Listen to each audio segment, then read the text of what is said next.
I'm not here to tell you who to vote for. I'm here to tell you why, regardless of who you actually vote for, you're going to want to make sure that you and everybody you know is registered to vote by the 18th of June. If you're seeing this, you probably know that I entered politics during the years where Brexit was the only thing anybody was talking about. Now, it's a long story, but Brexit, you know, the thing that's made every household £1,000 a year poor, made our food more expensive, and damaged the NHS during a pandemic, which the British Medical Association said would happen in 2018, so 2 years before. Well, all that could have been avoided until the 2019 election, because that's when Boris Johnson got an 80-seat majority, even though only a minority of the voters actually voted for him. Because before that, no single party had overall control in Parliament, and so you had different groups pushing for different things. And so us as the people, we had a better chance of influencing what went on in there. Hence all the protests you saw during that time. But Boris Johnson winning an 80-seat majority of only 43% of the vote meant he simply couldn't be stopped. But it's not just Brexit, because I remember the first time after the election that I came back here to Parliament, the house of our democracy, and realised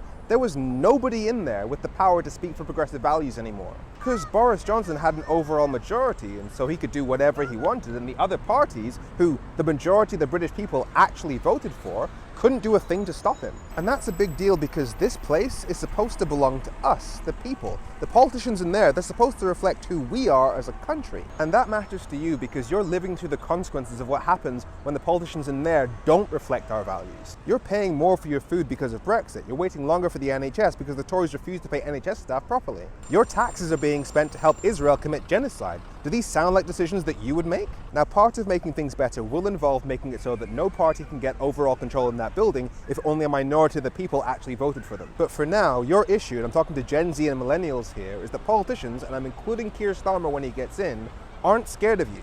They don't expect you to vote, so they're not scared that you'll vote against them.